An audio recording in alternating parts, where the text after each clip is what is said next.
বাড়ি চলো, আমাদের কথা এখনো শেষ হয়নি। রুচি নেই। ইয়াসির, কথা শোনো। সারাফাত চৌধুরী, আপনার সাথে আমার সম্পর্ক কখনো ছিল না, আর যা ছিল আজকে তা পুরোপুরি শেষ। তবে বেঁচে থাকলে আপনার লাশ কাঁধে নিতে আমি আবার আসবো। কথাটা শুনে সায়ন চোয়াল শক্ত করে তাকালো ইয়াসিরের দিকে। বাবাকে নিজের দুটো কথা বললেও কেউ হাজিবাজি কথা বলতে মানতে পারবে না সে। আজও পারল না। তাই থমথমে সুরেই বলল। লাস্টবার বলছি, মুখ সামলে কথা বল। অনেকক্ষণ ধরে ইয়াসিরের আবোল তাবোল কথা শুনলেও এবার আর ধৈর্য রাখতে পারল না সায়ন। তেড়ে গিয়ে মারতে ঘুষি ধরে, গালিও দিয়ে বসলো অভ্যাসবশত। ইয়াসির তখনই খপ করে সায়নের হাত ধরে কয়েক পা এগিয়ে এলো। সায়নের চোখে চোখ রেখে সে মুখোমুখি দাঁড়ালো। তারপর সায়নের শার্টের কলার ঠিকঠাক করে দু কাত চাপড়ে বলল। খানরা জানোয়ার হলেও চৌধুরীদের মতো রক্তে বিষ নিয়ে ঘোরে না। এতদিন পরিবার পরিজন ছাড়া কখনোই বাঁচতে পেরেছি বাঁচতে পেরেছি, বাকি জীবনও পারবো। আর তুই এত লাফালাফি করিস না, তোকে এসব সাজে না। কি সাজে না সাজে তুই ঠিক করে দিবি। প্রয়োজনে তাই দেব। এটুকু বলেই সে থামলো। তারপর নিচু স্বরে সায়নের কানে কানে বলল। তোদের কিছু না থেকেও তোরা পূর্ণ, আর আমার সব থেকেও আমি শূন্য। আমি তাহলে।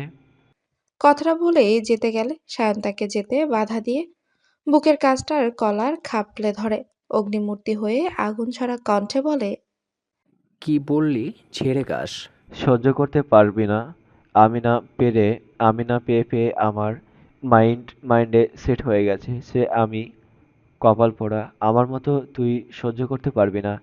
এর চেয়ে বেশি লাফাস না, বেশি লাফালে এর ফল ভালো আসবে না। আগাছা হয়ে আছিস, চুপচাপ তাই থাক। কথার মোড় অন্যদিকে ঘুরে যাচ্ছে দেখে সাফওয়ান চৌধুরী দ্রুত এগিয়ে এলেন। তাদের দুজনকে দুদিকে রেখে তিনি মাঝখানে দাঁড়ান।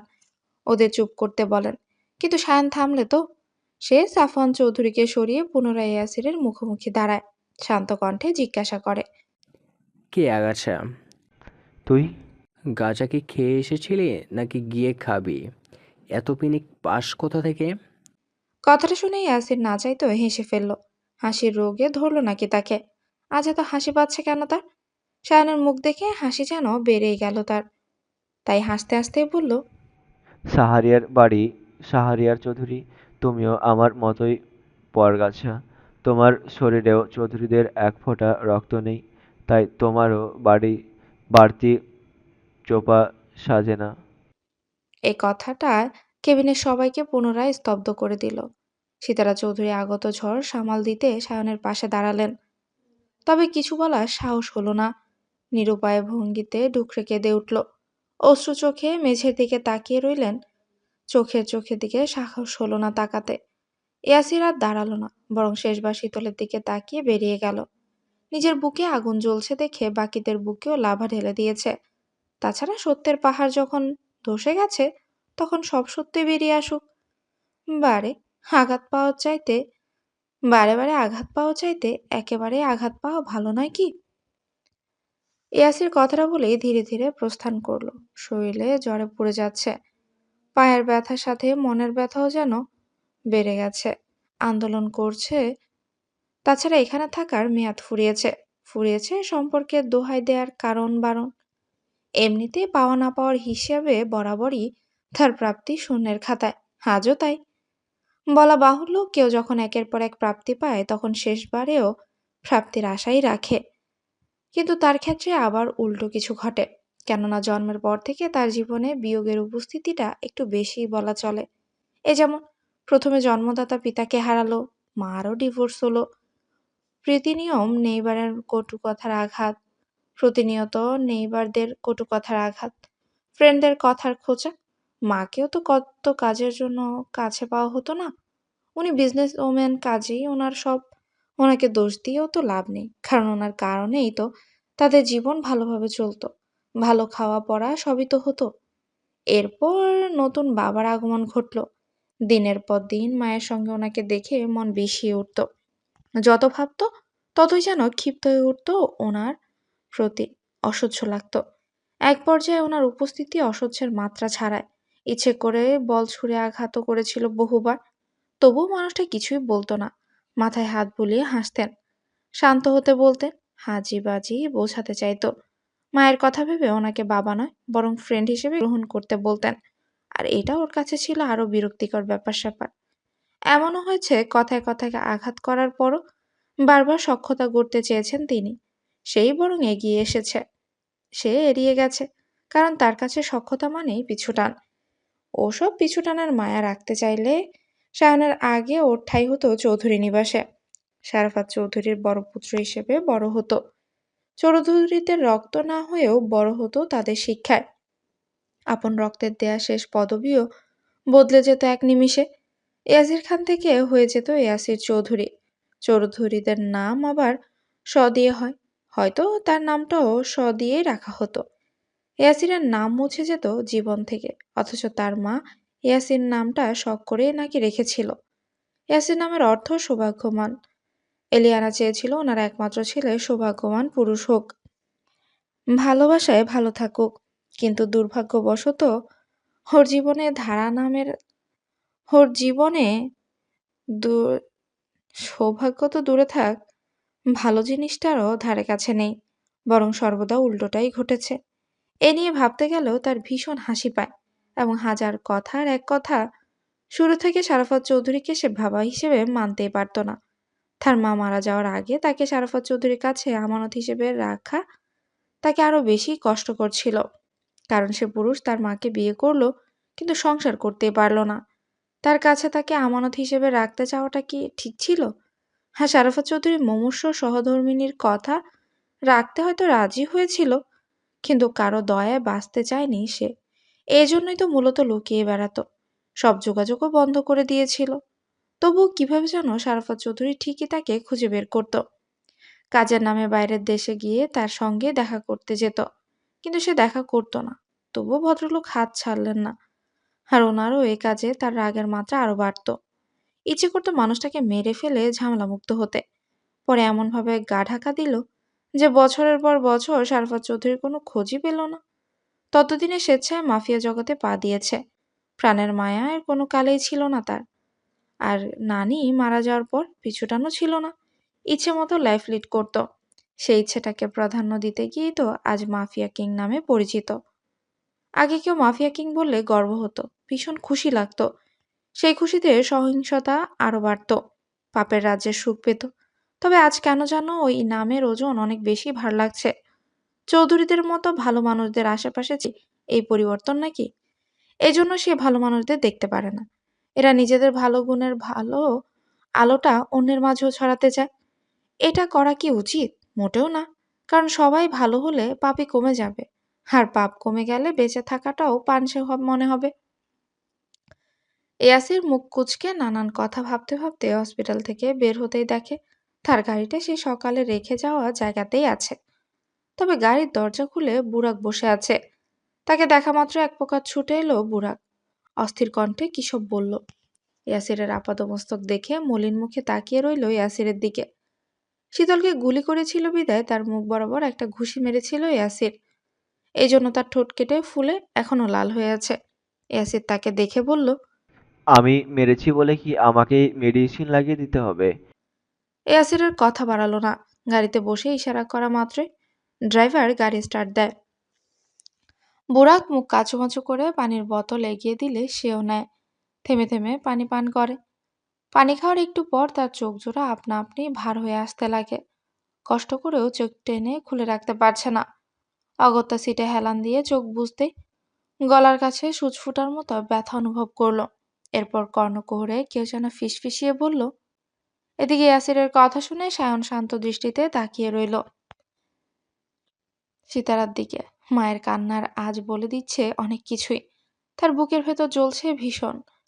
কষ্টটা হুল ফুটানোর মতো ফুটছে বুক পাছরে। তবুও সে কথা বাড়ালো না। তাছাড়া শীতলের অবস্থার কথাও ভাবা উচিত।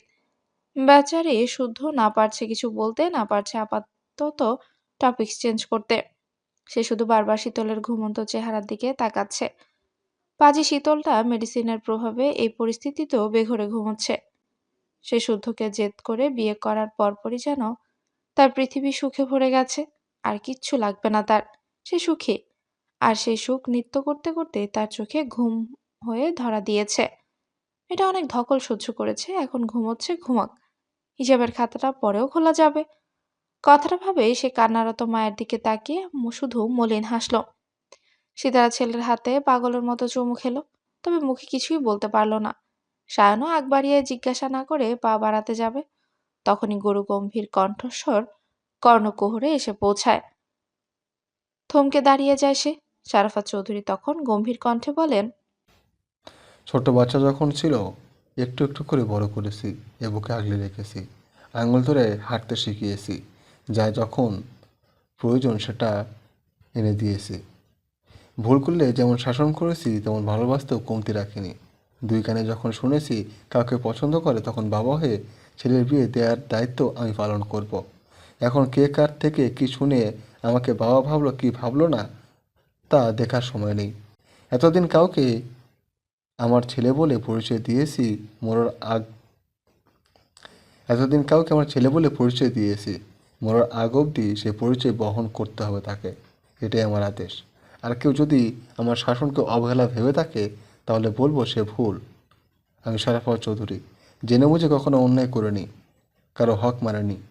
আমি আমার ছেলেদেরও আমার শিক্ষাই দিয়েছি, আমার নীতিতে তাদের বড় করেছি। সীতারা, তাকে বলে দাও রং ঢং না করে যেন সোজা বাড়িতে যায়, আমাদের সাথে যেন যায়। এটুকু বলে তিনি থামেন। তারপর শুদ্ধের দিকে একবার তাকিয়ে চোখ ফিরিয়ে পুনরায় বলেন, শীতল সুস্থ হলেই দুই জোড়াই বিয়ের অনুষ্ঠান সেরে ফেলবো। এর মধ্যে কেউ যদি ভেবেও থাকে বাড়ি ছাড়বে, পরিবার ছাড়বে, এতিমের রোল প্লে করে রাস্তায় রাস্তায় ঘুরবে, তাহলে সেই জন্য আমার বুকের উপর পাড়া দিয়ে যায়। আমিও দেখি তার কত বড় স্পর্ধা। আমার আদেশ অমান্য করার সাহস আদৌ তার বুকে জন্মেছে কিনা। মেডিসিনের ইফেক্টে তো শীতল ঘুমাচ্ছে, বাকিটা শুদ্ধি সামলাতে পারবে। গাড়িতে ওয়েট করছি, এসে তোমরা। কথাটা বলেই শারাফাত চৌধুরী চলে যায়। সায়ন তখন সিতারা চৌধুরীর দিকে ছলছল চোখে তাকিয়ে কম্পিত কণ্ঠে বলে, শুনলে তোমার স্বামীর কথা? শুনলে ওনার বুক পাড়া দিয়ে চলে যেতে বলল, অথচ উনিও খুব ভালো করে জানে যেতে পারবো না। নিজেই বাড়ি থেকে বের করে দিল, আবার নিজেই রাখছে। যাব না আমি। আমার কি আত্মসম্মান বোধ নেই নাকি? কথাটা বলতে দেরি, কিন্তু দরজার কাছ থেকে শারাফাত চৌধুরী বলতে দেরি হলো না। কেউ বাবা হোক, ওর মতোই লাফাঙ্গা ছেলে তারা হোক, তখন বাবার আসনে দাঁড়ালে বুঝবে বাবাদের যন্ত্রণা। দেরি হচ্ছে, এবার আসা হোক। বাকিরা তাদের কথা শুনে চোখ ভর্তি জল নিয়েও হাসছে। এই ঘটনা নতুন নয়। তারা বাবা ছেলে এভাবেই ঝগড়া করে। তাদের ঝগড়ার ধরনই এমন। আশ্চর্যের ব্যাপার হচ্ছে, সবাই ভেবেছিল সায়ন হয়তো ভেঙে পড়বে, খুব কষ্ট পেয়ে পাগলের মতো আচরণ করবে। কিন্তু সেসবের কিছুই হলো না। বরং শারাফাত চৌধুরীর সাথে তালে তাল মিলিয়ে ধরা গলায় বলল, পরে যাব। আমি এক্ষুনি যেতে বলেছি। এবার সায়নও জেদ দেখিয়ে অন্যদিকে মুখ ঘুরিয়ে জবাব দিল, যাব না মানে যাবই না। কেন আমাকে বাড়ি থেকে বের হয়ে যাওয়ার কথা বলা হয়েছিল? বললে যেতে হবে কেন? আমি কি ছোট আছি নাকি যে ভুল করলেই বের করে দিতে হবে? কেউ কি জানে না আমি বাড়া ছাড়া থাকতে পারি না? কারো মনে রাখা উচিত ছিল আমি এখন বড় হয়েছি, আমারও আত্মসম্মান বোধ জাগ্রত হয়েছে। যে ছেলে বাপের কাছে শার্ট প্যান্ট ধার চাইতে আসে, সেই ছেলেকে বড় লাগে কোন দিক দিয়ে? সে কি ভুলে গেছে মাসখানেক আগেও ধরে বেঁধে চুলদারি কাটিয়ে এনেছি? নাকি এ কথা ভুলে গেছে দামড়া ছেলে হয়েও জ্বরে কাতরাচ্ছিল দেখে কোলে করে হসপিটালে নিয়েছি? ভাত খেয়ে যে পড়তে হাত মুছে চোরের মতো উঁকিঝুঁকি মারে, তাকেও এখন বড় হয়েছে বলে মান্য করতে হবে? হ্যাঁ, খুব বড় হয়েছে, এই জন্যই তো আমায় এখনও এটা ওটা নিয়ে গালমন্দ করা লাগে। কথাটা শুনে সায়ন মুখ ভোঁতা করে তাকিয়ে রইল দরজার দিকে। সবার সামনে এ কথা বলা কি উচিত হলো? এরপর আর কিচ্ছু বলল না সায়ন। সিতারার কাজ জড়িয়ে গম্ভীর মুখে বেরিয়ে এলো কেবিন থেকে। তাকে আসতে দেখে শারাফাত চৌধুরী গটগট করে হেঁটে গেলেন পার্কিং লটে। বাকিরাও শুদ্ধের থেকে বিদায় নিয়ে গাড়িতে গিয়ে বসলো। স্বর্ণকে এখানে দেখে শারাফাত চৌধুরী ভ্রু কুঁচকালে কিচ্ছু বললেন না। নয়তো পাগল আবারও খেপতে পারে। ওনারা গেলে শুদ্ধকে একটু বিশ্রাম নিতে বলে অর্করাও কাজীকে পৌঁছে দেওয়ার নাম করে বেরিয়ে এলো। হঠাৎ দ্রুত পায়ে সায়ন পুনরায় কেবিনে ঢুকলো। শুধু তখনও দরজার দিকেই তাকিয়েছিল। কেন যেন মন বলছিল সায়ন আসবে। তার ভাবনা প্রমাণিত করেই সত্যি সায়ন এলো। জড়িয়ে ধরলো ভাইকে, তারপর ফিসফিস করে বলল, ভাগ্যিস মেজর সাহেব আমাদের আগেই জানিয়েছিল, নয়তো আজকে নিজেকে সামলানো কঠিন হয়ে যেত। মানুষ বলে শত্রু খারাপ, আসলে শত্রুরা না থাকলে কঠিন শর্ত সহজে জানা যায় না। তাছাড়া জানা সত্য তিতা হলেও গ্রহণ করতে কষ্ট কমই লাগে। আমি ঠিক আছি ভাই, এবার রেস্ট করো। বোন দিয়েছে, যত্নের কমতি যেন না হয়। কথাটা বলে সায়ন শুদ্ধকে ছাড়তে গেলে শুদ্ধ শক্ত করে জড়িয়ে ধরলো ভাইকে। কিছুক্ষণ কেউ কোনো কথা বলল না, তবে দুজনেরই ছলছল চোখ। এই কঠিন সত্যি শুদ্ধ সায়ন জেনেছিল 3 থেকে 4 বছর আগে। সেদিন তাদের সঙ্গে ছিলেন শাহাদাত চৌধুরী। ছুটিতে এসে শুদ্ধ সায়নকে নিয়ে বেরিয়েছিলেন একটা কাজে। সেদিন হঠাৎ পরিচিত এক মানুষের সাথে দেখা হয়েছিল। সেই ব্যক্তিকে দেখা মাত্রই শাহাদাত চৌধুরী এড়িয়ে যেতে গেলে ওই মানুষটাই ওনার পথ আটকে দাঁড়ান। হলুদ দাঁত বের করে হাসতে হাসতে সায়নকে দেখে ফেলে বলেন, শরাফত ভাইয়ের পালক ছিল না এটা? সীতারা ভাবিরই তো আপন ভাইয়ের ছেলে ছিল বোধ হয়। সম্পর্কে ভাবি তো হচ্ছে এর আপন ফুপি। এর ভরণ পোষণের দায়িত্ব নেওয়ার শর্তে বিয়ে করেছিল সীতারা ভাবি। ছেলে কিন্তু ওরা আপন বাপের মুখের আদল পেয়েছে। এর বাপও ভালো মানুষ ছিল, ওরা ছিল শিকদার বংশের। ব্যাস। এই কথাটা ছিল তিক্ত কথা। এই একটা কথাই ছিল তিক্ত কথা, জানার সূত্রপাত। হঠাৎ নিজের পরিচয় নিয়ে যখন এমন একটা কথা শুনেছিল, তখনই সায়ন যেন উন্মাদ কোনো পাগল। সাদাত চৌধুরী সেদিন অনেক কষ্টেই সায়নকে সামলেছিলেন। উনি কান্নারত সায়নের হাত ধরে নিজেও অঝরে কাঁদতে কাঁদতে ওয়াদা করেছিলেন, সায়ন এই কথা জানে কখনো যেন কারো কাছেই প্রকাশ না করে। যদি করে সবচেয়ে কষ্ট পাবে সিতারা চৌধুরী। এবং এও বলেন সিতারা চৌধুরী সায়নের আপন না, তবে আপন ফুপি। আর ফুপি হয়েও তিনি মায়ের কাজ করছে। জন্ম না দিয়েও নিজের সন্তানের মতো করে ভাইয়ের আমানত বুকে আগলে রেখে বড় করেছেন। সায়ন শারাফত চোনা হলেও সিতারার মায়ের বংশের ছেলে সায়ন। সিতারার বংশের রক্ত সায়নের গায়ে। সে এতিম নয়, কুড়িয়ে আনা পালক সন্তানও নয়। সে শুদ্ধের ভাই, সত্যিই ভাই। ধরতে গেলে মামাতো ভাই, কিন্তু তাদের সম্পর্ক এমন যে মামাতো বলে কিছু ধার ধারে না ওরা। তাদের একটাই কথা, সায়ন, শুদ্ধ, শখ, এরা সিতারার 3 ছেলে মেয়ে। শুদ্ধ শখের বড় ভাই সায়ন, আর এটাই হচ্ছে সায়নের একমাত্র পরিচয়। আজ আবারও সেসব ঘেটে কষ্ট লাগলেও সায়ন মেনে নিয়েছে হাসি মুখে। কারণ এতিম নয়, তার ফুপি মা হচ্ছে তার মা। শুদ্ধের নীরবতা বুঝে সায়ন মুচকে হাসল। তখন শুদ্ধ বলল, আগেও বলেছি, আজও বলছি, তুমি আমার ভাই। কার রক্ত কোন বংশ সেসব বাদ। সায়নও হাসল। তারপর শুদ্ধকে ছেড়ে চটাস করে শুদ্ধর গালে চুমু দিতে শুদ্ধ নাক মুখ কুঁচকে নিল। তা দেখে সায়ন হো হো করে হাসতে লাগলো। শুদ্ধ এটা মোটেও পছন্দ না। তা দেখে সায়ন আরো বেশি করেই করে, একটু রাগিয়ে দেয়। তবে আজ শুদ্ধ রাগ দেখালো না, মৃদু হাসলো। এরপর বলল, বাড়ি গিয়ে তোমাদের দুজনের অভিমানও গুঁড়ো গুঁড়ো করবে। বিপদ এসেছিল, কেটেও গেছে আলহামদুলিল্লাহ। রুবাবও হাসি মুখে ফিরবে ইনশাল্লাহ। এখন যাও, সবাই ওয়েট করছে। কথাটা শুনে সায়ন হঠাৎ শুদ্ধকে পাশের বেডের দিকে ইশারা করে ভ্রু নাচিয়ে বলে, একসাথে করে দিব নাকি? কিছুটা সুবিধা হতে পারে। দিব নাকি আবার কি কথা, ধর। ভাইয়ের কথা শুনে সায়ন পুনরায় ফিক করে হেসে দেয়। এরপর দুই ভাই মিলে দুটো বেড টেনে একসাথে করে। এরপর সায়ন মিটিমিটি হাসতে হাসতে বেরিয়ে যায়। সে যেতেই শুদ্ধ কেবিনের দরজা লক করে ওয়াশরুমে গিয়ে ফ্রেশ হয়ে আসে। হাত মুখ মুছে শীতলের স্যালাইন এই হাত ওই হাত চেক করে সব ঠিকঠাক দেখে একটু উকি ঝুঁকি দিয়ে শীতলের সারা মুখে চুমু এঁকে বিড়বিড় করে বলে, শুদ্ধ ভাই, আমি আপনার বউ হব বলে হেদিয়ে মরছিল। বিয়ে করলো, বউ হলো, তারপর ঘুমিয়েও গেল। এখন বাসরটা কি আমি বালিশের সাথে সারবো? কথাটা বলতেই বকতে বকতে পাশে শুয়ে পড়ে। ব্যাঙাচিটার সারা শরীরে ব্যথা, নয়তো একটু জড়িয়ে ধরা যেত।